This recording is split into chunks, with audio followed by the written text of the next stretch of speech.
Bem-vindos a mais um MBcast. Eu sou o Mili Barranco, a sua host. Estamos aqui na segunda temporada do podcast. E hoje uma novidade. Esse episódio é um oferecimento da Oliver Negócios Imobiliários. Uma empresa que está chegando aqui no Brás, Bom Retiro, essa região toda do atacado, para fazer história. A doutora Rosângela Campos já tem mais de 20 anos de experiência em negócios imobiliários, em assessoria jurídica, empresarial e imobiliária. Se juntou a Rosana Rabelo, gente, aquela mulher maravilhosa que já esteve aqui conosco, que tem mais de 25 anos de experiência aqui no atacado. Então você que quer desenvolver o seu negócio no atacado, procura um ponto de venda perfeito para o seu tipo de produto, para o público que você quer atingir. É a Oliver que vai te dar o caminho das pedras. Então já anota esse nome. Sigam elas, que você vai fazer a diferença no seu negócio. Agora vamos falar de quem nós vamos conversar hoje. Esta pessoa eu conheço há mais ou menos quase 20 anos, tá? Quase 20 anos, já foi meu prestador de serviços. E olha que coincidência, gente, o irmão dele hoje é meu sócio. Estou aqui com o Bruno Pérez. Opa, tudo bem? Tudo bom, Bruno? Tinha cabelo preto, tinha cabelo, né? Você tinha cabelo preto, tinha um pouquinho mais de cabelo. Eu não tinha cabelos brancos também. Já tem alguns aqui já que não dá mais para disfarçar, mas estão aqui. Tá bom, tá bom. Você imaginava lá em 2007, 2008, quando nós trabalhamos juntos, que eu ia me tornar sócia do seu irmão? Meu irmão, acho que ele ainda trabalhava, tava na quinta série, eu acho. Acho que nem sabe. Verdade, Iago é bem mais novo que a gente, né? Bem mais novo, acho que uns 10 anos aí, acho que é a diferença. Verdade. Você sabe que você foi uma grande influência para contratar o seu irmão, sabia? Ah, é? Sim, porque eu já vou falar sobre o histórico profissional do Bruno, mas você sempre foi um profissional que eu admirei muito. Você sempre foi muito centrado, muito calmo, muito técnico. Honesto, né? Honesto, isso é Negócio, importantíssimo. E eu sempre admirei muito a forma como você conduzia as coisas de forma direta, transparente e com tranquilidade. Eu entrei no meio do incêndio na época, né? Você estava sempre, né? Um caos. Era sempre um caos. Sempre um caos. Gente, Bruno Pérez tem uma experiência de quase 20 anos aí na área de tecnologia. Agora, você pensa em 2007, na empresa que eu trabalhava, a gente queria desenvolver um site. E era um site em flash ainda, né? Era um site em flash. Queriam com animações, borboletas, splash voando. E o Bruno pegava esse BO aí para ele tentar resolver. Então ele tem uma larga experiência aí nessa parte de desenvolvimento realmente de soluções em tecnologia para pequenas, médias e grandes empresas, tá? Cuidando do ciclo de vida dos produtos, né? Então, sempre liderando times dos mais variados, com vários profissionais, para justamente tornar vários problemas de todos os jeitos, né? Todos os jeitos, né? Liderar equipe, liderar pessoas está diretamente ligado ao problema, à administração de problemas. Por isso que eu gostava do tempo que era só mexer no código, né? Não precisa falar com pessoas, né? Você só faz e acabou, né? Se bem que quando eu entrei lá, eu ainda fazia a parte de gestão, mas assim, o código é você e o código. É você e o código. Basicamente é uma reunião para alinhar o que precisa ser feito e fazer. E agora com pessoas, cada um interpreta de um jeito, pensa de um jeito, faz de um jeito. Mas não tem como. Com o desenvolvimento da sua carreira, isso daí acaba vindo, né? É aquilo que a gente fala, né? Todo mundo quer ganhar igual o dono da empresa, mas ninguém quer resolver os problemas que ele resolve. E tem os programadores que estão há 50 anos na caverna ali, e quer ficar e tá tudo bem, né? Pra ele tá tudo bem, porque ele fala assim, geralmente quando eu pegava um trabalho, eu falava assim, cara, tem um trabalho que você consegue fazer, eu vou ter que falar com alguém? Jura? Até hoje tem gente até assim? Hoje. Não, se não, eu faço. Se eu tiver que falar com alguém, eu não faço. Então não quero nem falar com pessoas, não quero nem ouvir as pessoas falarem. Ele só me fala o que eu tenho que fazer e eu faço. Personalidade, não adianta querer forçar também. Mas, ô Bruno, você começou praticamente no Brás, né? Desenvolvendo o negócio no Brás. Sim, quando eu comecei no Brás, eu tinha 2 anos, acho que, de experiência. Eu era programador full stack, na verdade não existia o full stack, era web developer na época. Ah, verdade. E aí eu mexia com banco de dados, ASP, SQL, e aí veio o Flash, né? Peguei o boom do Flash. Sim. E aí tinham poucos programadores que mexiam diretamente no código, que a gente chamava de ActionScript, a maioria fazia só a parte de design, né? Ninguém queria, então meio que me dei a programação muito bem. Realmente era mais difícil achar um profissional. Não tinha muitos, e assim, a maioria das pessoas queriam fazer mais animação e tal, mas tudo ali na timeline, ali, frame a frame. Eu acabei indo pro lado do código ali e acabei ficando por muito Que é uma tempo. parte mais técnica, mais difícil também, né? É difícil, é assim, acho que cada um se identifica de uma forma, tanto que quando eu trabalhei no primeiro emprego ali, que eu era do Grupo Pão de Açúcar, administrativo, da área de TI, mas era área administrativa, pagava nota fiscal, totalmente... Entendi. Pedi a conta, quis trabalhar numa agência, mudei totalmente de área, fui querer ser programador, mas... Ainda bem, né? Mas na época você tinha que ser programador e designer. Não eram separados. Não eram separados. Só que assim, meu design era péssimo e eu era muito bom no código. E ainda não tinha inteligência artificial pra te ajudar? Não tinha. Aí eu falava, cara, precisa pôr um menino aqui pra me ajudar. Pelo menos ele faz o layout. Porque era péssimo, mas péssimo assim. O meu negócio era fazer quadrado e bola, era o máximo. Entendi. Depois acabou, ainda bem que contratou um design, que é o Fininho. O Fininho, você lembra do Fininho? Lembro! Até hoje ele trabalha comigo. O Fininho, a gente tá há 20 anos quase junto aí. Jura? O Fininho é design, tá comigo até hoje. Nossa, há muitos anos, Criou logos famosos, vocês vão ouvir aí. Sim. Que milhões de pessoas veem todo dia. O Fininho que criou o logo. O Fininho tá comigo há muitos anos também. Nossa, que legal! Mas você também teve vários marcos na sua carreira, né? Primeiro e-commerce da Casas Bahia, você que desenvolveu. Participei do primeiro e-commerce da Casas Bahia. Isso aí, fiz todo o front-end lá, que na época não existia responsivo, ele chamava de fluido, que era um layout que se adaptava, acho que a resolução era 1024 máxima, então ele tinha que se adaptar ali para o box dentro de um container ali, não era responsivo, não existia nem mobile, né? Não tinha nada, existia um Baby, né, o celular, acho que era na época, assim, não tinha era o Nokia. Depois veio o fluido, depois veio o responsivo e aí foi evoluindo. Mas participei do primeiro e-commerce de Casas Bahia, fiz todas as páginas, todas as telas, todos os HTMLs. Muito legal. Fiz todo o front-end. E aí você tem uma atuação, na verdade, até hoje no mercado de tags, de pagamento, né? Isso, eu participei basicamente, eu era de uma fábrica de software e aí apareceu 2 pessoas da Odebrecht que queriam fazer um projeto, que hoje é o Carlos e o João, que são sócios do Tagui, e eles queriam fazer um projeto que a Odebrecht queria fazer e tal, e nenhuma consultoria queria fazer, que era o Connect Car. Mas na época a gente não podia saber nem o nome ainda, a gente chamava de... tinha um nome genérico, era um projeto genérico. E aí a gente foi lá, tentava dimensionar o projeto, porque tinha que entregar em 3 meses. Tipo, missão impossível. Não tinha como fazer, aí nós inventamos de dar um salário a mais para todo mundo, morar na empresa, vamos colocar um valor lá que a gente não tem nem noção aí, coloca aí alguns milhões aí, vamos ver o que dá. E no final aprovou. Sim. E a gente acabou fazendo em 3 meses o projeto Connect Car, que foi o primeiro concorrente do Sem Parar. Sim, então a gente verdade. quebrou o monopólio do Sem Parar, porque só existia Sem Parar. Só existia. E a gente não tinha nem documentação, porque hoje, só para entender a mecânica básica de um pedágio, ela não é online. Nem existia mensageria, a gente chama de EDI, é por troca de arquivos. Então existe uma lista onde você atualiza ali, por exemplo, você ativou seu tag, certo. Eu envio para a concessionária que a Mini, placa ABC 1234, ativou o tag. Certo. Ela tem até 4 horas para poder ativar isso na pista. Então tem um tempo que demora para chegar lá na pista para você poder passar ali no pedágio automático. E antes era muito mais arcaico, que era só EDI. Então, imagina o seguinte, você ativou o tag e ia viajar, você não ia conseguir passar no automático. Só no dia seguinte, Só no dia seguinte. Então, hoje em São Paulo é até 2 minutos.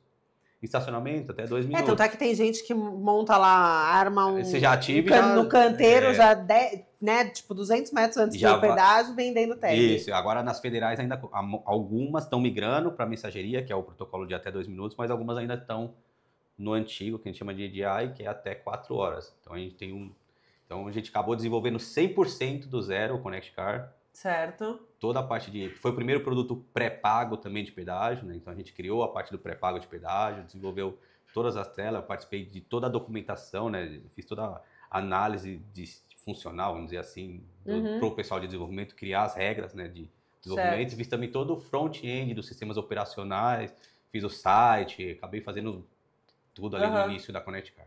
Sim. Então, essa parte é realmente sistema, né? Sistema. Aquela coisa que se você colocar um ponto e vírgula errado no lugar, você desestrutura toda... Eu costumo falar que eu sou de sistemas, mas eu sou um sistema que falo com pessoas. Então, tem também uma parte... Pensando na questão usabilidade. Usabilidade e comercial também. A vida inteira eu trabalhei com clientes, trabalhei muitos anos para a Young Rubic, para a VML, para o grupo Nilcon, que é do Roberto Justo lá. Fiz muitos anos campanhas, banners em flash para eles, hotéis.com. Então, legal. Muitos anos eu atendi diretamente o cliente. Entendi. Então eu era um programador, mas um programador que falava com pessoas. Um caso raro, na verdade. Um caso raro. Eu vou falar pra vocês. Não fazia o design, mas falava com as pessoas. E não era roqueiro. Interessante, né? É totalmente diferente. Interessante. E aí, os sócios lá que estavam na Connect Car, né? Deu uma mudança lá estrutural, e aí eles chamaram para desenvolver.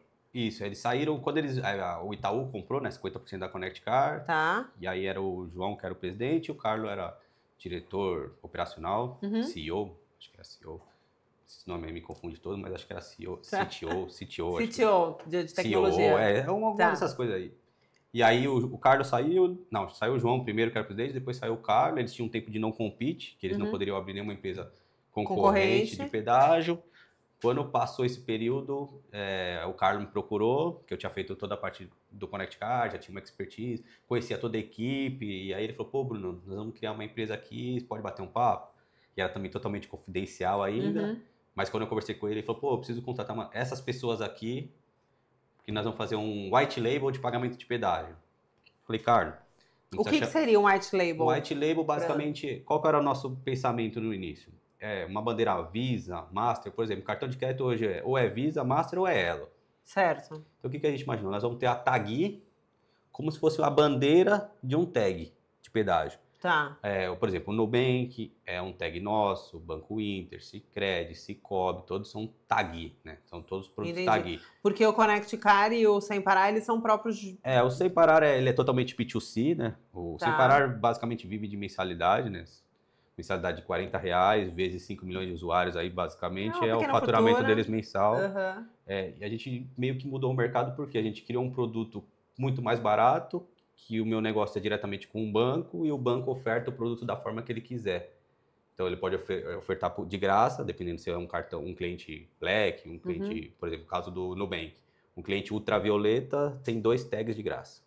Não tem mensalidade. Ai, que interessante. E o que é legal, assim, a maioria das pessoas tem conta do Nubank e nem sabia, né? Eu sou ultravioleta e não sabia. Eu sou no mais pode ter um tag, ultravioleta 2 tags. Assim, o Inter, você paga uma mensalidade. Então, assim, basicamente é o banco oferta a negociação o produto, do banco com o cliente. Com a bandeira, e a minha negociação é diretamente com o banco. Então, qualquer empresa que tenha um meio de pagamento pode ter pagamento de pedágio, pode ter uma tag dela. Imagina que, vamos pensar que a Blonson tivesse uma carteira que cobrasse os clientes, tivesse lá 1 milhão de clientes na base, e falasse, agora eu quero ter um tag. A gente tem todas as APIs, faz toda a parte de arrecadação e repasse com as concessionárias de estacionamentos, e você basicamente é só me mandar os valores no outro dia para poder repassar para as concessionárias. Então a gente faz toda a interface concessionário e estacionamento. Interessante. E a gente agora, mais uma vez, viemos com uma inovação aí bacana, que a gente arrancou todas as antenas, basicamente, dos estacionamentos, a gente está fazendo tudo por leitura de placa. Então, para entrar nos estacionamentos agora com quem tiver tag, cliente tag, basicamente, a hora que você estiver chegando perto ele já leu sua placa, já identificou que você é um cliente nosso, já vai liberar, e a hora que sair ele já debita diretamente da tag. Também a gente acabou, novamente, aí uma coisa totalmente nova no mercado. Entendi. A Multiplan chegou a fazer isso, né? Fez isso, né? A gente participou do projeto com eles. Qualquer shopping da Multiplan, quando eu falo Multiplan, a gente fala do Shopping Vila Lobos, Shopping Anália Franco, acho que o Bourbon, todos esses você vai ver que não tem nem cancela mais na entrada. Então você chega, lê a placa, e na hora de sair ele lê a sua placa novamente para efetuar a cobrança. Para ver o tempo que você ficou, que você permaneceu. Exatamente. Então agora a Multiplan já é totalmente de placa, mas a tendência é que todo mundo acabe migrando para a placa, até porque está entrando o Free Flow, né? O Tarcísio, quando entrou no governo, que ele foi ministro do Transportes, ele já... Na época, o Bolsonaro também chegou a aprovar isso, né? Todos os pedágios que tiverem uma nova concessão passam a ser free flow. O que quer dizer? Vão arrancar as praças de pedágio, vão ficar um pórtico onde você passa e vai mandar a cobrança da sua placa. Se você não vai ter mais a cancela? Não vai ter mais a cancela. Que é uma maravilha, né, gente? Porque, pelo amor de Deus. Tem as partes boas, vamos pensar, você não precisa parar, não tem trânsito, muda a sua vida, mas, por exemplo, quem tem tag tem desconto, que ninguém sabe, vai ter desconto de 5%. Quem for usuário frequente pode chegar a 90% de desconto no mês, dependendo da concessionária. Tipo, se você mora numa área e trabalha em outra... Todo dia passa naquele pedágio. Cada vez que você passa, vai tendo desconto. Pode chegar a 90% no mês de desconto. Bacana. Então, é só para quem tem tag. Quem não tiver tag... Como é que faz essa cobrança? Quem tem tag... recebe diretamente no tag, debita. Quem não tem vai ter que acessar o site da concessionária com a placa e fazer o pagamento do... E aí, se o cara não acessar, possivelmente ele recebe multa. 30 dias multa. Tanto que aconteceu lá no Litoral, que colocou o Free Flow lá, acho que Caraguá ali, Ubatuba ali, colocou e aumentou, acho que 800% os casos de multa, porque o usuário também... Primeiro que o usuário nós estamos numa tendência que o usuário não lê. Então, o usuário está dirigindo ali, não leu a placa, passou, vem a cobrança, ele nem sabe que tem uma cobrança. Mas na verdade, assim, ó, no caso especificamente desde Ubatuba, eu já fui para lá algumas vezes depois dessa nova taxa. Só que eu tenho tag, então o meu debita da minha tag. Tem da tag naturalmente, entendeu? E aí você vê a taxa ambiental. Exatamente. Só que a sinalização sobre a taxa ambiental é péssima. É péssima. Então, uma pessoa que, por exemplo, que não está conectada, né, em noticiário frequente, ela nem sabe da cobrança. E, sinceramente, assim, o usuário não entende o nome da concessionária. Ele fala, eu passei na Rio Santos. Qual é a concessionária? Ecovia, sei lá. Ecovia, CCE, quem que foi que... Então, assim, ainda é difícil. Nos Estados Unidos, né, acho que na Europa, você recebe uma correspondência ali que vem um boleto para você pagar, já com as taxas ali, você paga. No nosso caso aqui, ficou definido que você tem que acessar um site, ainda está homologando como que vai ser, qual empresa que vai poder pagar. Não, isso é péssimo, na verdade. Esses dias eu tive que buscar o documento, eu fiz o licenciamento do meu carro, só que o meu carro é o nome do meu filho, por conta de negócio de isenção e negócio, e aí eu não consigo tirar pelo GovBR o documento, porque o carro tá no nome do meu filho. Aí eu tive que pagar para um despachante para fazer o que você poderia fazer. Porque agora não manda mais, quer dizer, isso é super burocrático, né? Ainda é burocrático, mas o legal é que acho que o mercado de tags vai aumentar bastante. Tá. Porque a gente, não sei o número atual hoje, mas a última informação que já faz um tempo, já acho que era 20 ou 30% dos veículos só tem tag de pedágio. Nossa, então, é baixo 70% das pessoas não sabem o que é passar num pedágio automático. Você não vê que final de ano tá todo mundo parado no pedágio ali. Mas eu acho que as pessoas não têm tag... Que ninguém quer pagar para pagar o pedágio. O discurso sempre assim, eu não vou pagar para pagar o pedágio. Você parar R$40 por mês, eu vou pagar R$40 por mês, mas eu viajo 3 vezes por ano. Eu paro no pedágio. Mas aí, por isso que a gente, quando sai o Tagui, quando a gente lançou, o ideal é, muitos bancos dão gratuito, alguns cobram mensalidade baixinha, R$5, R$10. Tipo, é 1/3 do valor de Semparar, 1/4, né? Porque o Semparar, acho que tem plano até de R$50 por mês. Gente, ele já tá meio influenciando a mudar de tag. Ah, não, isso aí já é obrigação, isso aí já tem que mudar já. Nem tem opção. Não tem, você escolhe. Até porque pagar, assim, a gente é meio que automático, tá? Todo mundo, assim, às vezes... Não, eu tenho aquele plano que só paga se usar. Você paga se usar. Mês, então, mas se você tem um plano nosso que é gratuito dos clientes, é que a gente tem aquele negócio de quebrar, o problema é quebrar a barreira da pessoa tirar o tag do para-brisa. A dificuldade é isso. Porque se a pessoa que está com o Semparar estava usando há anos, resolve para ele. Aí você fala, mas eu tenho um tag de graça. Aí ele falou, pô, mas eu vou ligar lá no Semparar, vou tomar canseira para cancelar. Pra cancelar. E aí, não sei o quê. Eles fazem retenção de cliente pela canseira. Na verdade, eu vou contar o seguinte, se vocês quiserem cancelar o Semparar, vocês ligam lá e falam que vocês venderam o veículo e não vai ter mais carro. E aí não faz sentido você ter mais tag. E aí eles vão cancelar. Ah, interessante. Porque se você ligar lá e falar, não, vou trocar para um tag... Aí eles vão ficar te cozinhando vão te oferecer tudo que existe por 12 meses e depois volta a cobrar mensalidade de novo. Aí um mês que eles cobraram era um ano inteiro do outro. Então, no final... Mas você sabe que quando eu vendi, eu passei por essa fase que eu vendi o carro e eu fiquei um tempo sem carro até pegar o outro. A pessoa queria me convencer de qualquer forma a deixar meu tag inativo. Isso. Pra quando eu comprasse um novo você carro, só ativa novamente, ativar. eles te mandam um tag novo. Exato. O Separar são muito bons, né? Eles têm muitos clientes. Sim. Então, por exemplo, você faz... Não, e tiveram muito tempo monopólio, né? Então não tem como. Existe a questão da confiança, de foi o primeiro. E o Separar também hoje tem um negócio que o pessoal usa o Separar como se fosse um cartão de crédito, né? Ele come no McDonald's, ele põe gasolina. Ele faz tudo, chega no final do mês, vem a fatura do Semparar, que debita do cartão de crédito dele, que não mudaria nada na vida dele se ele estivesse fazendo tudo isso no cartão de crédito, né? Mas no final do mês debita do cartão de crédito dele e segue a vida, né? No nosso produto hoje a gente tem integração com o Shellbox, tem algumas integrações para abastecer ali, mas é difícil você quebrar essa barreira. Mas mesmo assim, a gente, se for pensar em Semparar, ele não tem, se ele tem 20% do mercado, 30% do mercado, ainda tem muito carro aí que não tem tag.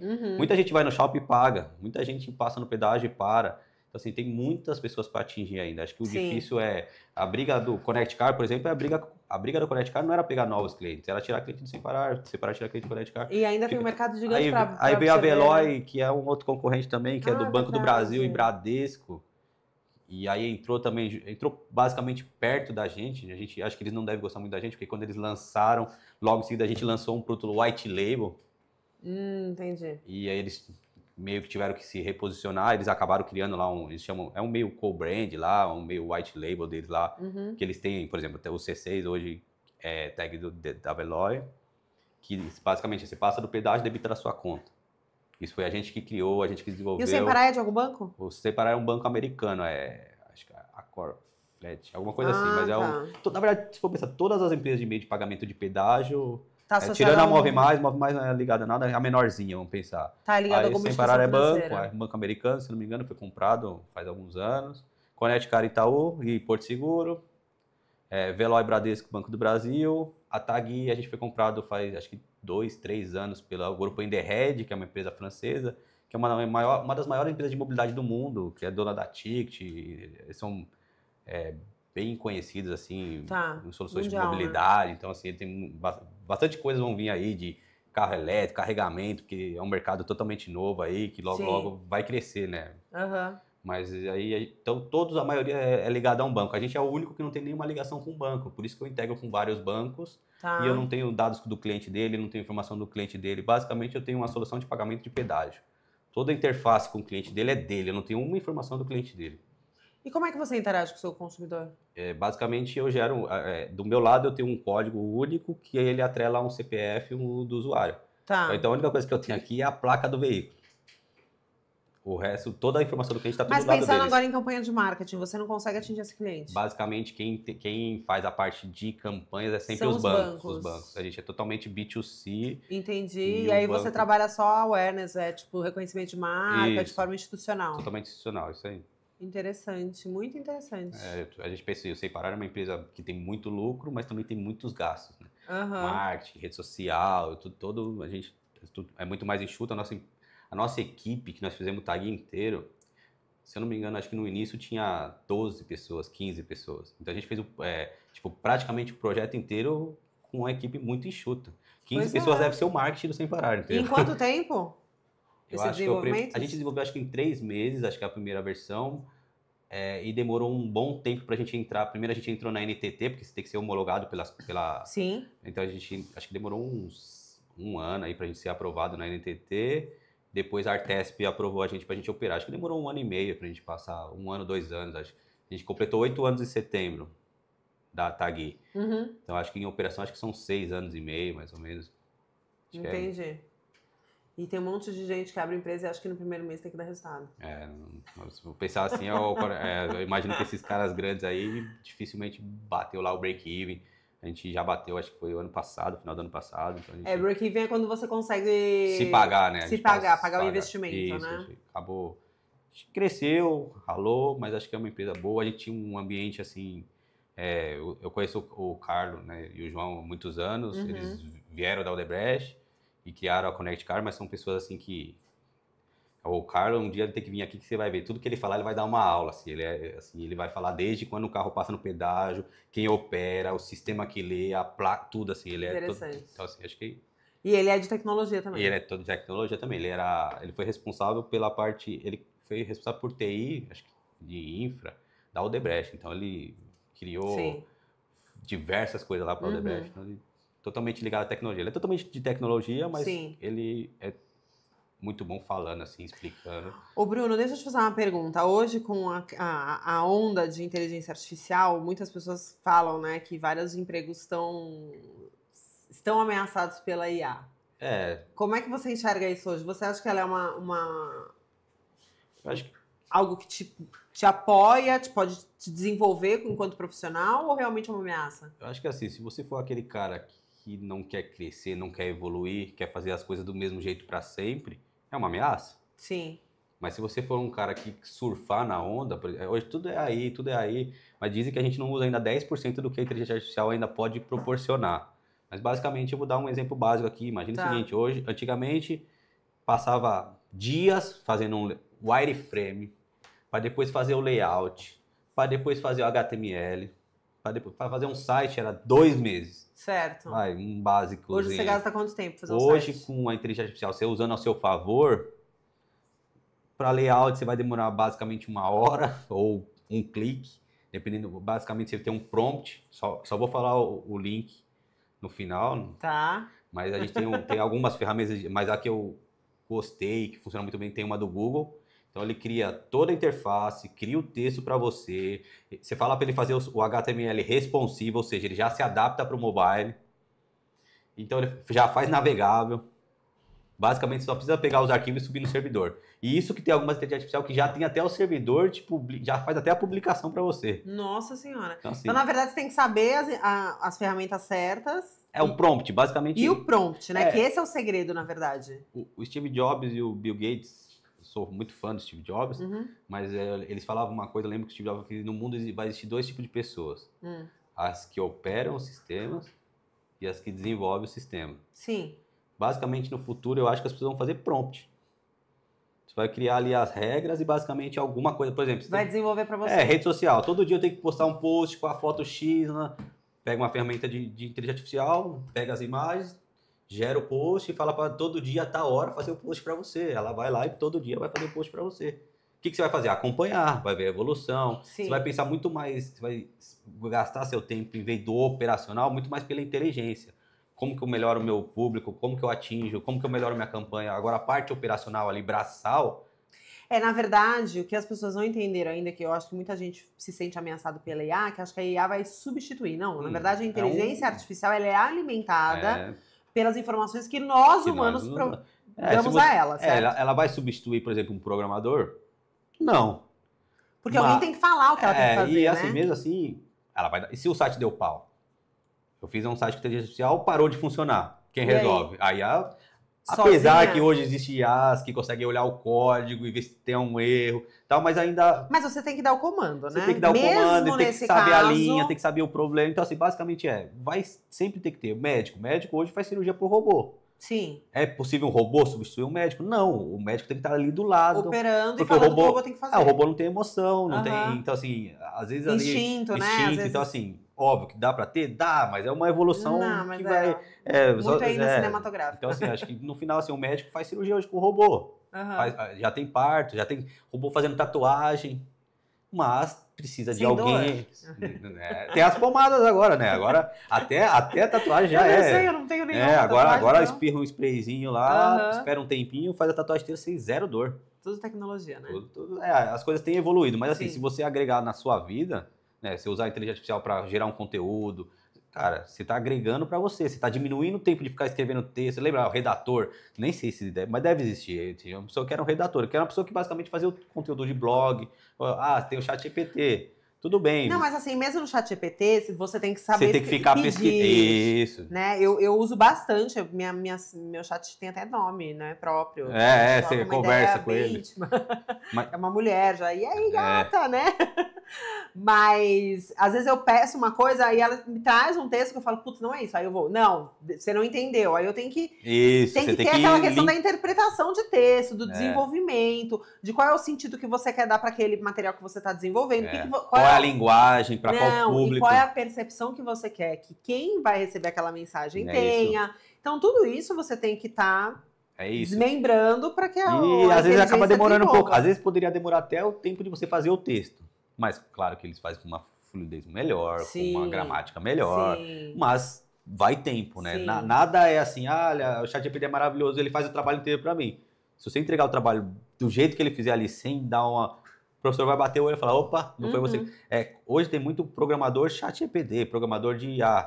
Ele fala, sou programador. Aí a hora que você olha o código, você vê todas as coisas de inteligência artificial lá no código. Fala, meu...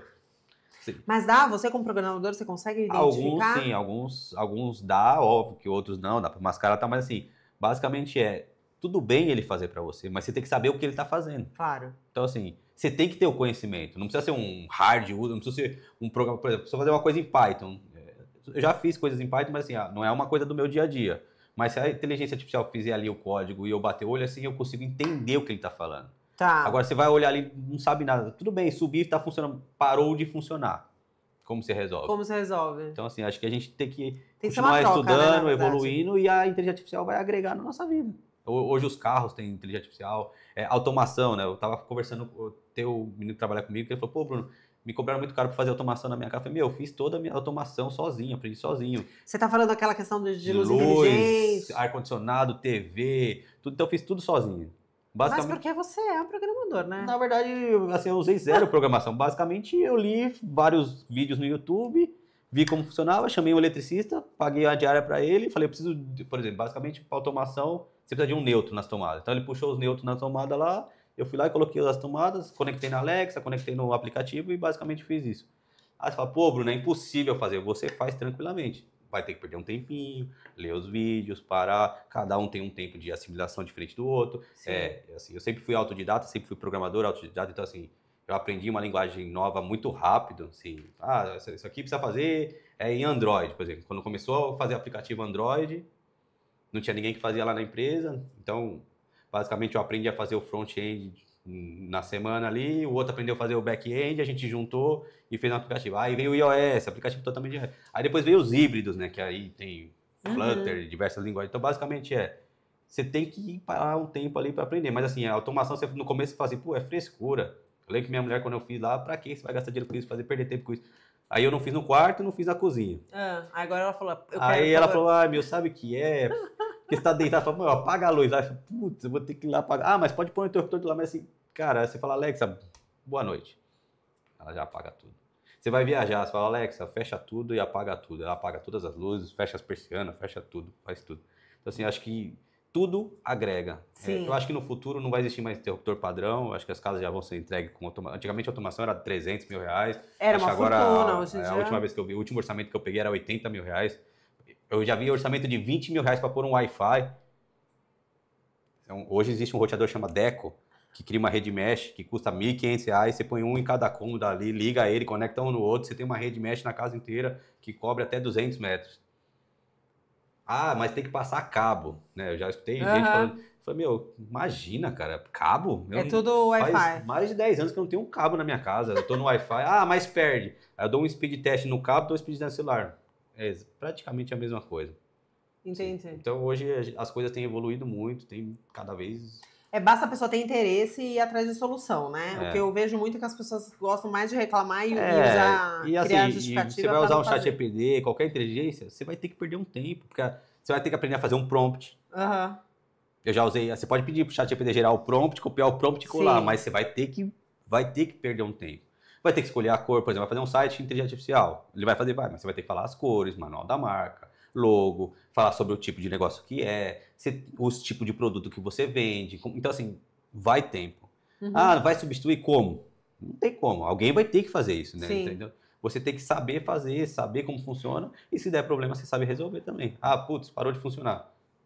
Putz, deixa eu olhar aqui o código para ver o que tem, o que pode ser. Atualizou a versão do PHP. Então, assim, você tem que... Antigamente tinha os programadores, a gente chamava Stack Overflow, né? Que qualquer coisa que ele fazia, ele pesquisava no Stack Overflow, copiava e colava no código.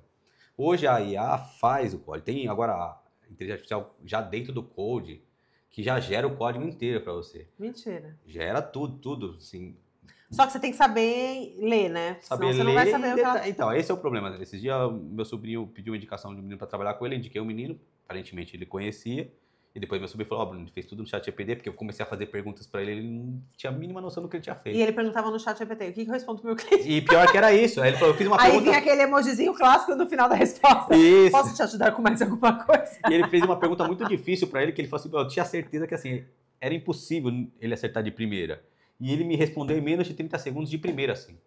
Enquanto ele tava perguntando... Porque assim, a geração nova... elas são mais ágeis. Então, se bobear, ele já tinha uma inteligência que conforme você fala, já tá escrevendo, né? Hoje você faz reunião no Teams, ele escreve lá para você. Transcreve a reunião toda. Transcreve, faz até ata. Então assim, tá evoluindo? Tá. Mas você não vai ser um programador bom, que só sabe fazer um site de inteligência artificial, porque se der um problema... Você não consegue resolver. A gente costuma falar que é vivo, né? Você pôs um site lá, tá tudo funcionando aqui. A hora que você coloca no servidor, por algum motivo, quebrou. A IA não vai te ajudar. Então, você tem que ter ali, pelo menos por enquanto, né? Ô, Bruno, eu vou te falar esse negócio, eu juro por Deus, eu que normalmente tô na linha de frente com os clientes, é exatamente isso. Você faz o site tá rodando bonito, de repente, do nada, volta todas as atualizações que você fez de um mês atrás, volta pro nada, não sei o quê. o cliente não entende. Ele fala, mas estava funcionando. Aí eu falo, então, mas deu um bug no site.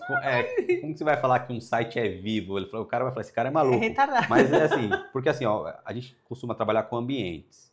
Tem um ambiente local do desenvolvedor, que é a máquina dele. Certo. Que a gente escuta muito falar em funciona na minha máquina, work my machine, né? Work my machine. Ou seja, funciona na minha máquina, né? Eu trabalhar na minha máquina, máquina funciona, né? O programador sempre fala isso. Ó, tem um pau lá em produção, o cara fala, mas na minha máquina tá funcionando. Exatamente. Mas no servidor tá rodando normal. E aí tem o ambiente de desenvolvimento, que é um outro ambiente, diferente da sua máquina, e tem um ambiente de produção. Tá. Então pode ser que na sua máquina funcione e no a gente chama de sandbox, que é desenvolvimento. Funciona na minha máquina, funciona em sandbox, em produção não funciona. Pode ser que tenha uma coisa diferente de um e não funciona.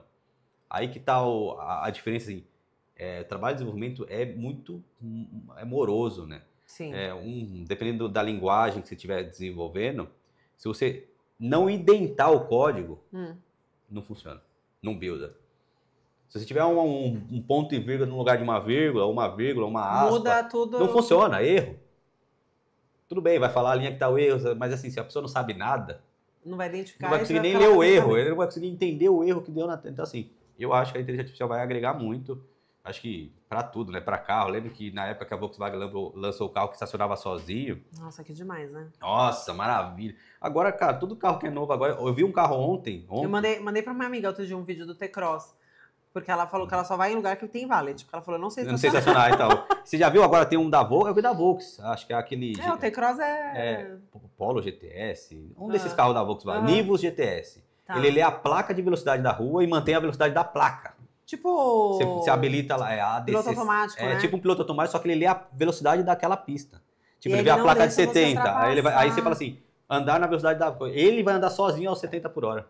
Gente, isso é carro pra homem, porque homem tem uma dificuldade de andar na velocidade, né? Eu ando, sou bonitinha. Mas basicamente as coisas têm evoluído. Pilota. Tem evoluído bastante, cada vez está ficando melhor. E acho que a gente tem que usar facilitando, né? a tecnologia ao nosso favor. Aquele negócio, por exemplo, a tecnologia só pode substituir o ser humano. Se for pensar num ônibus, não existe mais cobrador. Não existe mais. Não? Não, agora é catraca eletrônica. Você passa seu cartão de débito ali e entra. Mas os novos? Eu não sei como. Eu acho que são todos. Eu acho que não, são todos, né? São todos. Todos? Todos. E o metrô. Porque antes tinha o cobrador, mesmo sem com o cartão. Mas é porque aí se você não tem o cartão, por exemplo, do bilhete único, eu pago pro cobrador e ele passa o cartão dele. Não tem esse esquema? Porque aqui também é Brasil, tem esse negócio de sindicato, que aí vai tirar emprego, não sei o quê. Mas a gente vai pensar assim, um país do primeiro mundo, nos Estados Unidos, não tem nem frentista. Não tem, gente. Eu vou te falar, eu fui para os Estados Unidos, vou te falar faz tempo, em 2018.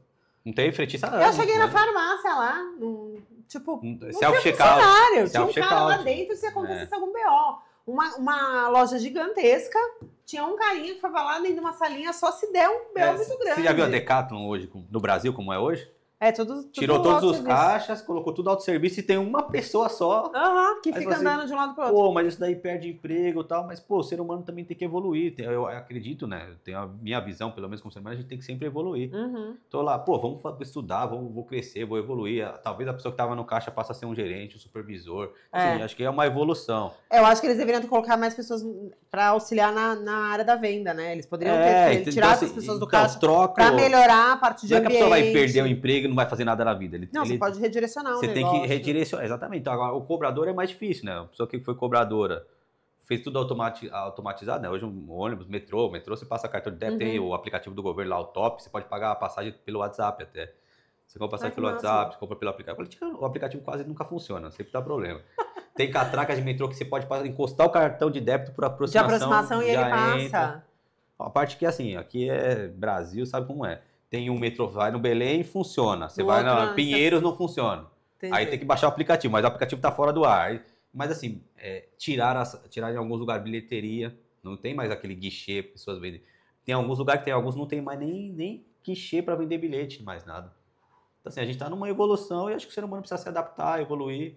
E aí tem aquele cara lá que vai falar, não, eu quero fazer isso desse jeito até eu morrer. Tem, mas esse cara vai ser com certeza... vai passar ali, a tecnologia vai evoluir, vai passar por ele, porque ele não quis evoluir, né? É o que eu acredito.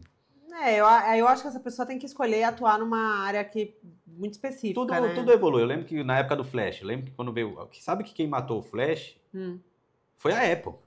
Por quê? Porque o Flash precisava instalar um códex no browser para poder funcionar as animações. Certo. Quando lançou o iPhone, o primeiro iPhone lá, o 2, né? O iPhone normal, tradicional lá nos Estados Unidos, que não veio para o Brasil a primeira versão.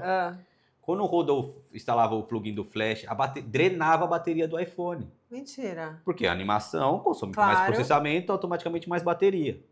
A Apple falou, no nosso navegador, no celular, Flash. Não funciona Flash. Passou tudo virado, todo mundo começou a ir pro celular, virou tudo mobile. Antigamente você fazia o site pro desktop e adaptava pro mobile, agora é mobile first. Então primeiro você pensa no mobile e depois pensa como fica pro desktop. Então inverteu. Sim. E aí ninguém mais aceitou Flash e plugin, Flash morreu.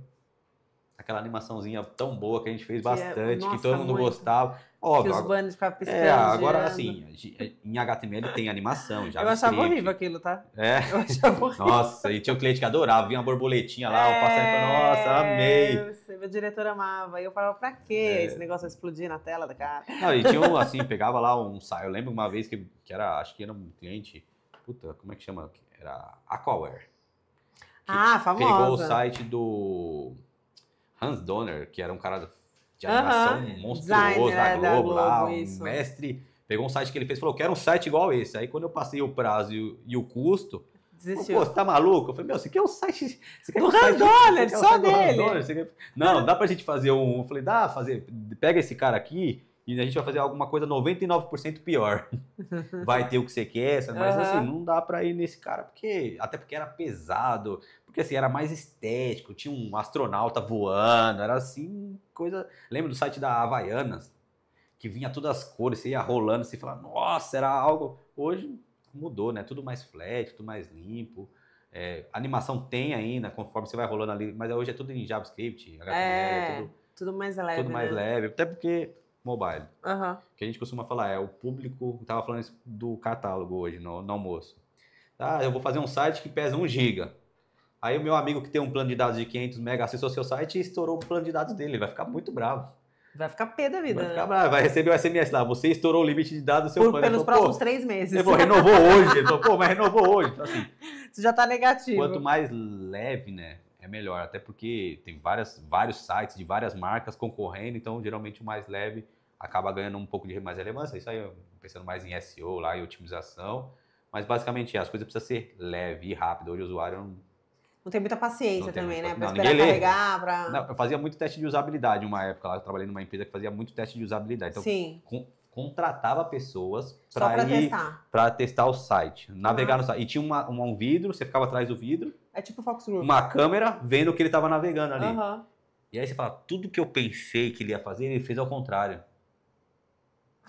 Que loucura, cara. Você fala, que loucura. Você colocasse, abrisse um modal, você fala assim, transfere seus bens todos para o meu nome, o usuário vai lá e clica assim. Porque quando ele está fazendo alguma coisa, ele pode ele só vai clicando, porque ele quer que, se clicar, fechar e abrir de novo, ele vai tentar clicar em qualquer outro lugar. Então, o usuário já não lê mais. Eu vejo meus filhos na escola, eu quero morrer. Se tiver um exercício que tiver mais de 3 linhas de pergunta, ele já não quer ler. Ele chuta a resposta. Falei, mas você leu aqui? Não, pai, tem 5 linhas da pergunta. Falei, antigamente escrevia em folha de almoço, a gente escrevia pra caramba. Hoje, ChatGPT. Aí ChatGPT, você fala assim, ChatGPT, escreve como se fosse uma criança de 15 anos, num trabalho escolar. Então, assim, hoje as coisas ficaram mais fáceis. Ele vai escrever em aquelas... Valeu, VL. Não, VL. Né? Eu falo com a minha filha esse dia, ela tava na forma, né? Que ela vai se formar no 9º ano. E aí eu falei, filha, tá legal aí? Eu fiquei 20 minutos para entender o que ela me respondeu. Que ela pôs, tipo, MTSS. Aí o menino que trabalha comigo, o Gabs, falei, Gabs, você quer um cara mais moderno? Ela falou que tá muito legal. Isso quer dizer que é muito legal. Falei, e ela tá com saudade. Falei, nossa. Falei, beleza. Tipo super emoção, né? Sim, para eles é S. Meu filho, eu falei, se falar assim comigo, eu não falo com vocês. Tem que, sim, não. Gente, pelo amor de Deus, né? Preguiça ok, não, é ó. Sabe? Eu falo, não é possível, cara. Então, assim, as coisas têm evoluído. Mas valeu, VLW, isso. Cada vez as pessoas escrevem menos e lê menos. Isso é verdade. E aí, por exemplo, às vezes eu vejo minha sogra falando, as fake news, né? A gente tem, óbvio que tem as maldades de fake news, Mas a fake news basicamente é, a pessoa leu o início da... E já construiu a história inteira na cabeça. Já construiu a história inteira e falou, tá vendo aqui, ó? A fanfic, né? É tudo bandido aqui no bairro. E tá dizendo assim, bandido foi encontrado morto, mas ele leu só o início ali no bairro da Moca. Aí, não, e fora quando não tem a interpretação gramatical mesmo, que às vezes tem uma vírgula, a pessoa passa batido. Esquece, Realmente tá um problema. E isso é um problema pra gente que desenvolve comunicação. É péssimo. Justamente por conta disso, você tem que entender qual é o público que você está trabalhando e de que forma que você vai se comunicar com ele, porque senão você não chega. E esse é o trabalho mais difícil. Esse é o trabalho mais difícil. Nenhuma inteligência artificial vai fazer isso. Ninguém vai sentir o seu cliente. Ninguém vai ter um feeling ali. Às vezes você conversa com o cliente, você sabe mais ou menos um caminho ali. A inteligência artificial não vai fazer isso. Não. Ela vai fazer o A, o B, o C ou o D. Sim. Agora, entre o A e o B, o A e o C, um pouquinho do A e do D, aí vai vir o feeling. Aí acho que é aí que é o nosso diferencial, que a gente vai usar menos esforço operacional e mais o cérebro. É o que eu acho, né? Ô Bruno, deixa eu te perguntar um assunto que eu acho bem importante, mas ninguém dá a menor atenção, principalmente aqui nesse mercado que a gente atua, que é com relação à LGPD. O povo acha que tem, até hoje, que pode mandar mensagem e invadir o espaço virtual das pessoas de forma discriminada, que é a Lei de Proteção de Dados, né? Isso, acho que a gente tem na Europa há muitos anos, né? E há uns 3 anos, alguns anos foi passado a ser obrigatório. Então, basicamente, para eu colocar um Analytics no site, quando eu falo em Analytics, basicamente eu vou traquear quantas pessoas acessaram o site, de qual cidade, qual bairro, qual é o navegador, qual é a velocidade, se foi pelo celular, foi pelo desktop. Que é aquele relatório que dá todos os dados de basicamente, para eu colocar um Analytics no site, eu tenho que dar um termo de consentimento para o usuário aceitar aquilo hoje. Para o Analytics? Para tudo. Porque eu estou pegando informação dele. Sim. Não estou pegando dados pessoais nem sensíveis, mas estou pegando informação do browser dele. Você não vê que todo site... Você está invadindo a privacidade dele. Quando você acessa qualquer site, hoje não tem aquela mensagem assim, você aceita... Eu aceito todos. Então, só que você vê que ninguém lê. Mas ali está lá o do Analytics, está ali para você preencher o formulário caso você vai colocar seu nome. Então ali tem um termo de adesão e um termo de... Então o LGPD basicamente... E se eu colocar lá rejeitar, ele não vai ler minha navegação? Rejeitar, você vai funcionar, mas pode ser que perca... Mas assim, basicamente vai funcionar a navegação, mas ele não vai salvar suas informações. Tá, minha navegação, minha preferência, e até para me oferecer campanha eventualmente depois. Exatamente, para fazer o remart, né? Que vocês que são de marketing adoram fazer um remart, pegar lá o usuário que acessou o site para poder... Né? Ou às vezes você fala aqui uma notícia, de repente você entra no Instagram e vem um banner exatamente do que você falou. Que esquisito. O celular está me ouvindo, né? O celular está me ouvindo, o Gmail, né? Você está falando, entra no Gmail, tem uma propaganda. Você fala, opa! Então, se você não permite, não tem essa informação, não tem como fazer remart. Gente, eu vou começar a rejeitar então, porque olha, é um saco, né? Toda hora. O novo MacBook, o novo navegador Safari já é a prova disso, né? Já colocaram um monte de coisa aí para não fazer. Mas se você ir lá e aceitar. Outra coisa antigamente, vou contar até um caso aqui que eu comentei, você comprou um apartamento na planta lá, na construtora. Comprei um apartamento na construtora. No outro dia, empresa de imóveis te ligando todo dia, empresa de consórcio. Mas eu comprei um apartamento na construtora, então o pessoal vendia dados, né? Ou tinha vende de lista, né? É ilegal, na verdade. E é totalmente legal. A LGPD basicamente tem que ter um termo onde eu posso remover meu dado. Ele tem que me falar que tipo de informação que ele pega e o que ele faz com meus dados, né? Se ele vai repassar para alguém, para quem que ele vai repassar, para que ele vai fazer, ou se simplesmente ele é um armazenador, né? Tem uns nomes mais bonitos em LGPD, mas não vou lembrar. Mas tem funções diferentes. Então, assim, quando você preenche um formulário lá, nome, e-mail, se você colocar lá, por exemplo, pedir para a pessoa o sexo ou o gênero, já é uma informação sensível, já é muito... CPF, informação pessoal, mas é um dado sensível. Então, assim, tem algumas informações hoje que é muito... Então, assim, às vezes você vai numa farmácia lá, a pessoa fala assim, me dá seu CPF aí, por favor. Não tem... Você assinou o quê? Nada. Então, o LGPD ainda não funciona muito bem. Tá lá para inglês. Eu acho que não funciona porque as pessoas não sabem o que elas podem ou não conseguir ou pleitear com base na lei, né? Mas se você entra, por exemplo, em cadastro de empresas sérias que aplicam, você vê o seguinte, quando você vai preencher lá todos os dados, no final tem um monte de ícone para você clicar se eu aceito ou não. Primeiro termo de adesão, depois compartilhar os seus dados com parceiros, isso aqui, te mandar promoção, são vários links. Essa empresa você pode ter certeza que ela está aplicando a lei corretamente. Agora, se você entra num site que só tem um termo de aceite único e nunca mais, Você pode ter certeza que essa empresa está usando o seu dado aí ele de vende forma... seu dado para o outro. Uma vez eu caí na besteira de fazer um consórcio, quando eu tinha comprado um apartamento e tal. Fiz um consórcio lá e o vendedor foi lá em casa. Eu falei, mas da onde que você tira a minha informação? Eles têm um sistema lá que eles acessam. Que tem os dados ali que você comprou o imóvel, a data, o valor do imóvel. Então, assim, os dados, o LGPD serve justamente para preservar as suas informações. Sim. Quando tem esses vazamentos aí de senha, essas coisas assim, é porque alguém provavelmente não preservou. Por exemplo, obrigatoriamente os dados têm que ser criptografados no banco. Vazou os dados, tá tudo criptografado? Não tem nada. Tem que ter uma chave para descriptografar, é muito mais complexo. Agora, salvou seu nome e seu CPF no banco lá do jeito que preencheu, tá muito arriscado a ser invadido, a perdido. Alguém vai ter acesso, as senhas, né? Aí o básico da senha, eu consigo ensinar qualquer um aqui a descobrir a senha que você esqueceu no seu navegador. Jura? Está salva no seu navegador, mas você não lembra da senha. A dica do hacker. Basicamente quando você digita um campo senha, ele é um input em HTML do tipo password. Sim. Basicamente ele é isso. Então você digita a sua senha ali e fica salva no navegador ali. Asterisco, asterisco, mesmo que você não ponha pra salvar. Mesmo que você não ponha pra salvar. Quando você salva ali, ele fica ali, salvo. Tá. Aí você fala, puta, não lembro dessa senha. Eu esqueço toda hora, eu redefino senha. Se você clicar com o botão direito e lá no navegador e lá no inspecionar, ele vai mostrar do lado direito ali o tipo do input que ele é. Vai estar lá, tipo, input, type, password. Se você apaga o password e escreve text, ele mostra a sua senha lá no campo. Gente... E aí qual que é um padrão de segurança ótimo? Não pode ser um tipo do input password. Tira o type.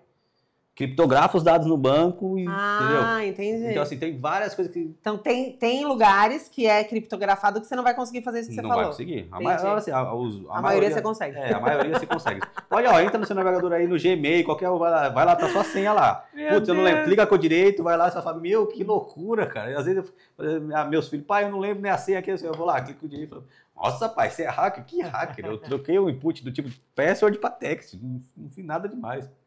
E aí mostra não, mas tem que saber de programação para fazer isso, sem dúvida. Eu não saberia jamais. Basicamente, LGPD é um termo muito grande. Eu tive que fazer um curso, fazer um monte de coisa lá. Mas no final, assim, é uma coisa muito sensível. Sim. E existem alguns dados, como documentos, alguns dados são muito mais sensíveis, né? Tem os dados pessoais e dados sensíveis. Que não faz sentido. Eu tenho um formulário para perguntar para você, fale conosco. Para que eu quero seu CPF e saber seu sexo? Claro que tem o gênero e tal, mas o sexo provavelmente você vai saber pelo nome. Ou vai pelo menos achar que é aquilo e tal. Mas depende, hoje em dia com os nomes que...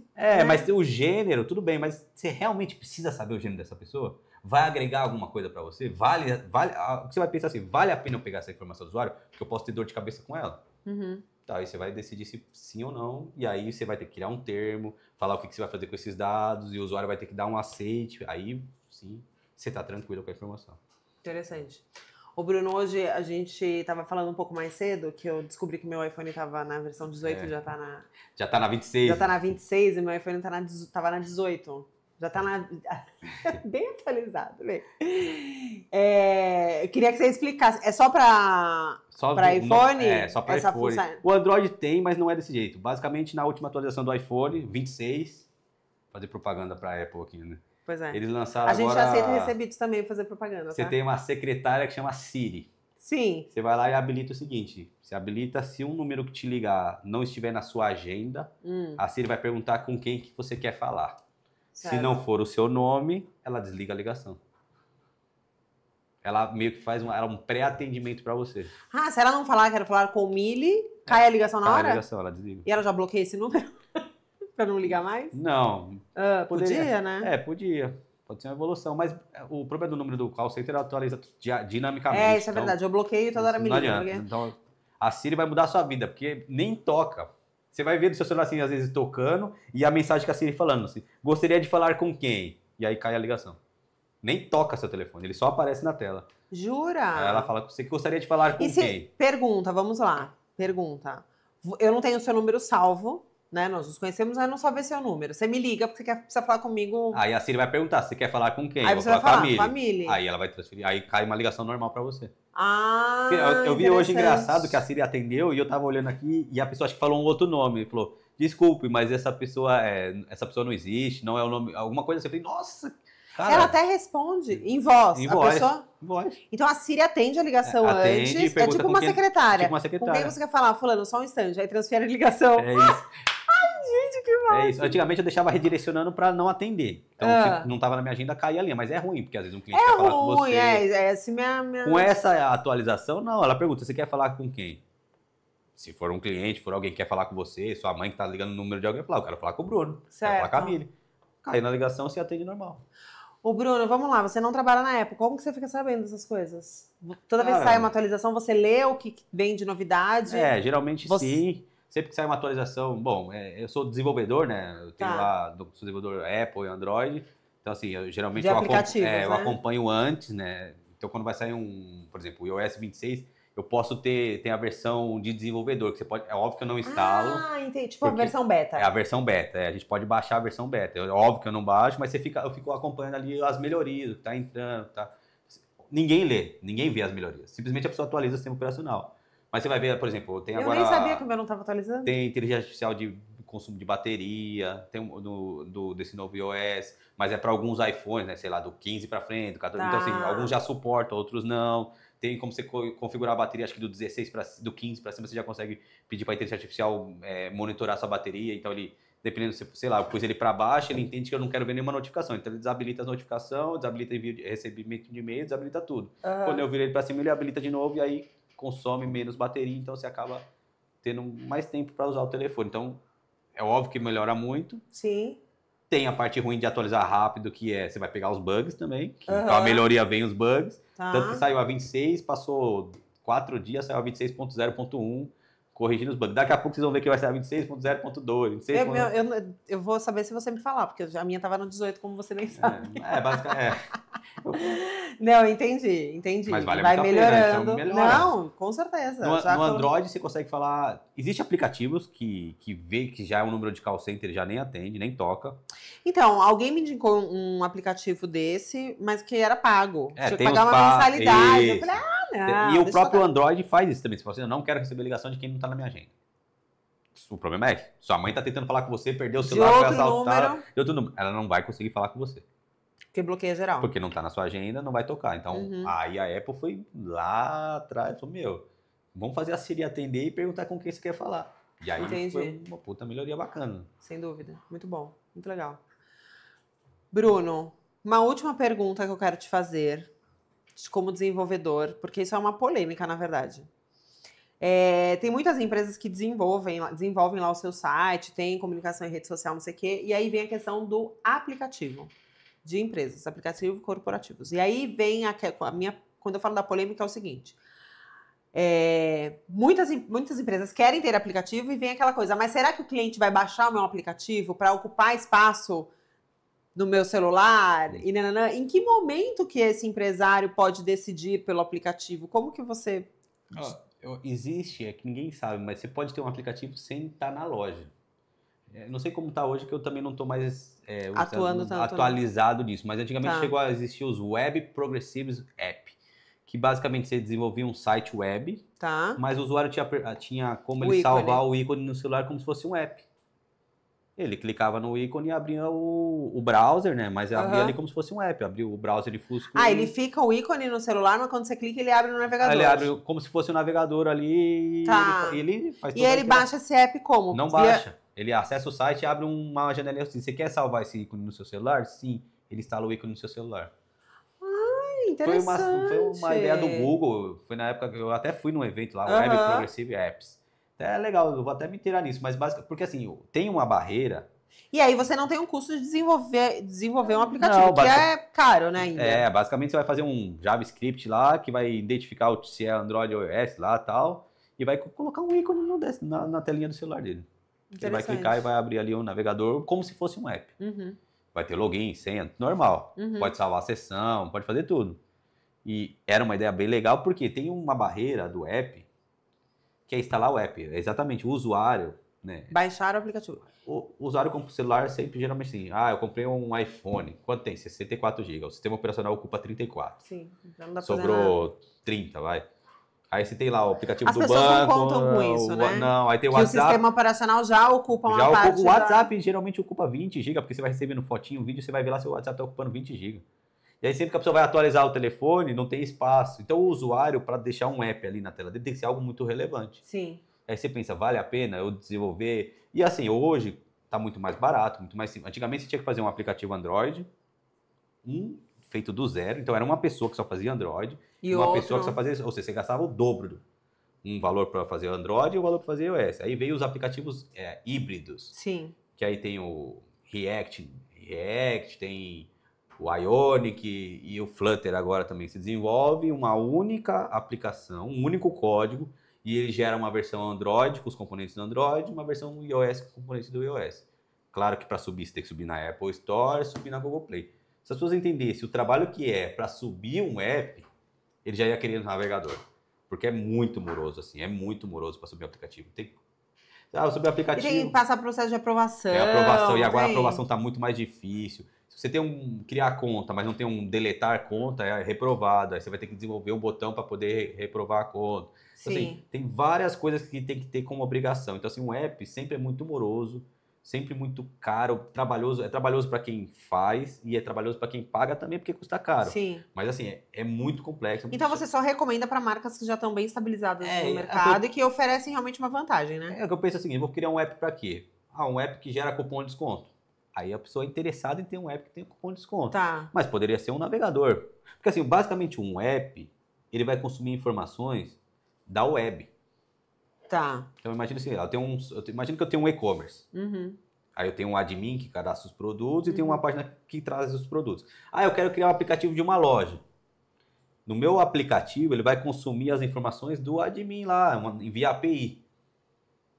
E aí tem todo o desenvolvimento Vale a pena? Óbvio que alguns tá super válido lá, mas assim, lá na época do peixe urbano, que dava voucher, que dava desconto. Sim, aí nossa, todo você mundo foi buscar essa lá no fundo do baú. Agora, mas assim, lembra? Peixe eu urbano? Lembro, peguei vários vai no show, vai jantar no chalezinho, não sei R$19,90. R$19,90. Aí via com o cupom lá, peixe urbano, lembra? Então, assim, tem uns que, mas alguns, eu tenho uma empresa e quero fazer um aplicativo institucional. Gente, pra que eu preciso de um aplicativo institucional? Não tem. Quem vai agregar para mim? Uhum. Melhor ter um site muito bem feito, adaptado para celular. A pessoa vai acessar. Basicamente, os jovens, tem a parte boa, assim, os jovens, né? A geração última, que eu nem sei como chama aí, millennials, né? Os millennials Não, Z. Z já tá. Eles não. Minha filha, eu vejo meus filhos, eles não usam navegador. Eles não usam o Safari e o Chrome no celular. Eles usam o quê? Vídeo TikTok. Vídeo TikTok e YouTube. Então, assim, eles não acessam o navegador. Tipo, o Google não existe para eles. Talvez não. O negócio deles é loja. Então, a loja de aplicativos valeria a pena. Você vai ter um aplicativo para adolescentes, valeria a pena. Porque eu tenho certeza que eles vão buscar o aplicativo na internet lá. Roblox, essas coisas. Eles vão ter lá o aplicativo para jogar, vão ter um aplicativo. Agora, eu vou fazer... Por exemplo, eu quero morrer, eu sou o cara que preciso ler. Eu quero ler um manual. Tenta achar um manual na internet. É tudo em vídeo. E aí, manual você pula pro que você quer saber e lê. No vídeo você tem que ficar põe velocidade 2. Aí eu não entendi o que ele falou. Aí volta, põe na velocidade 1,5. Aí você fala, aí você tem que ver o vídeo para poder, sei lá, melhorar, ajustar alguma coisa. Então assim, a geração nova é totalmente vídeo e tal. Mas a geração mais antiga... Não, vídeo eu tenho que assistir umas 3, 4 vezes. Porque quando eu tô no vídeo, daqui a pouco... Ele já não me prendeu, eu já tô pensando em outra coisa que tem que fazer. Eu falo, putz, que tem que voltar. É isso. Então é gerações diferentes. Sim. Então depende. Mas eu lembro que a ideia do Web Progressive Apps, como eu tô mais na área não tô mais na área de desenvolvimento, mas eu lembro que era uma ideia muito bacana. Basicamente, você acessava lá o site da Casas Bahia. Ele perguntava, você quer instalar o ícone aqui no seu celular? Sim. Tem um íconezinho ali. Você clica, abre o site da Casas Bahia. Se você já tiver logado, já abre logado. Já criou a sessão. Pode ter inspirado a sessão, mas ele vai abrir ali. Era uma ideia muito boa muito mais barato também. Não preciso... Porque basicamente você vai ter desenvolvimento do back-end, desenvolvimento do front-end, e no aplicativo você vai ter que consumir as APIs que estão nesses dois. Porque você não vai ter tirou o estoque de uma loja, tem que tirar da outra. Não, tem que estar integrado, senão você não... Então, totalmente integrado, é isso aí. Legal, interessante. Uma coisa última para matar, uma época eu fiz muito site marketplace. Sim. que é o que na época, teve hoje também tem milhões de marketplaces. E outra, tá em larga expansão, tá? Tá em larga expansão. Então, o Bling, hoje o Bling é um ERP. Um ERP baratíssimo, bem acessível. Depois que a Local Web, depois que comprou, ficou ruim. Ela era boa. Jura? Eu gostava bastante do Bling, mas agora tem tempo de lentidão. Eu não sei se também porque aumentou muito a quantidade de pessoas que usam. Pode ser. Porque ele deu um boom, mas assim, o Bling era maravilhoso. Sim. E aí você integrava lá com Mercado Livre, com a Amazon. Sim. Então, você cadastra no Bling e já manda diretamente para os marketplaces. Sim. Vendeu lá, deu baixa no estoque e gerou nota. Você tem o seu e-commerce, você tem os marketplaces, então vendeu em qualquer lugar, já dá baixa no estoque. Num único sistema. Então eu fiz alguns, acho que eu fiz mais uns 20, acho que sites assim, integrados com marketplace e funcionavam muito legais assim. Depois criou empresas que gerenciam marketplaces. Então você cria lá o seu site, integra com o Bling, do Bling você manda para esse cara que gerencia os marketplaces, ou seja, desse cara ele integra com o Amazon, Mercado Livre, e aí ele gerencia a parte de estoque, tudo nele. Mas o Bling já faz mais ou menos isso. Talvez nesse cara tenha mais informações que no Bling.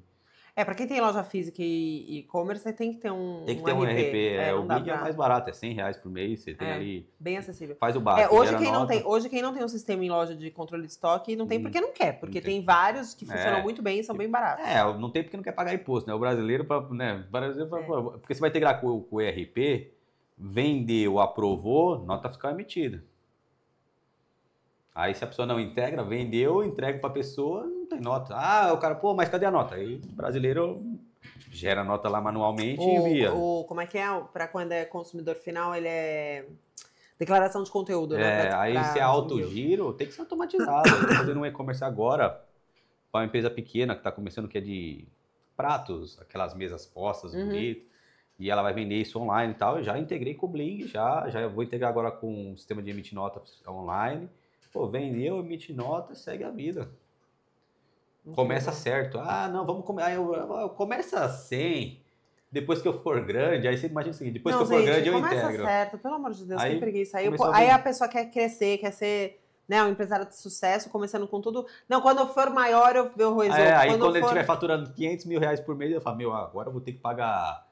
150 mil de imposto, 200 mil de imposto por mês. Aí que ele desiste. Aí ele fala, agora se ele já começa assim, ele nem sente. Ele já conta com o dinheiro de outra forma. Já tá na operação. Já tá na operação, enfim, então... É exatamente isso. Bruno, toda vez que eu falo com você, eu fico impressionada com a sua inteligência, sabia? Mas é verdade. Eu adoro conversar com pessoas inteligentes, sem dúvida nenhuma, porque a gente tá sempre aprendendo. Mas eu acho que uma característica sua é justamente essa sua curiosidade de estar sempre conhecendo coisas novas e desenvolvendo, né? Eu acho que acho que eu assim, sempre fui desde pequenininho. Eu era aqueles malucos que ficava arrancando o motor de um carrinho, colocando numa sempre motinho teve essa curiosidade, pra ficar. né? Então assim, mas assim, eu acho que eu sou um cara esforçado, não sei. Eu me dedico, assim, às vezes eu brinco, assim... por exemplo, o meu treino, eu vou na academia, eu falo, eu vou contratar um personal meu, aí eu fico lendo lá, aí às vezes minha mulher fala, você tá lendo um negócio, um estudo, não sei o quê, eu falei, eu tô vendo a mecânica de exercício, ela falou, que loucura, cara, eu falei, não, porque tem uma forma que acaba ganhando mais músculo, não sei o quê, ela falou, mas pra que isso, porque acho que pra otimizar meu tempo. Acho que buscar conhecimento, independente da área, independente do que você faz, é sempre bom pra você. Sim, sem então, dúvida. Acho que, assim, eu sou esforçado, eu leio, pesquiso, e é óbvio que eu não acho que eu sei mais que ninguém, eu sou um cara que tô aprendendo todo dia, tanto que eu tenho o marido da minha irmã é médico, e às vezes eu fico lendo lá, eu tava lendo lá esse dia, que quem toma melatonina antes do treino aumenta 100 e poucos % o GH no corpo, né? É óbvio que eu não levei pra vida, mas eu fui perguntar pro doutor, eu falei, doutor, e aí? Isso aqui. Aí ele também tem pós em Harvard, então ele falou, existe um estudo, mas ainda não é conclusivo, mas existe um estudo que fala que você toma... Mas aí tem uma quantidade certa, então assim, eu acho que assim, a gente sempre é bom ser curioso, estudar, mas buscar as fontes certas também, né? Porque aquele tem o senhor teoria. Mas eu li num lugar que não é assim. Mas você aplicou isso?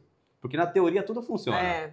Na prática, é um médico, eu sou médico. E o que ele estudou lá, às vezes, quando ele vai fazer uma cirurgia, é totalmente diferente. Sim. Porque a prática é diferente da teoria. Então, acho que assim, eu sou um cara estudioso e é isso. Eu sou um nerd, mas não sou tão nerd assim, né? Eu escuto pagode, não escuto rock. Eu escuto, na verdade, sou um nerd eclético.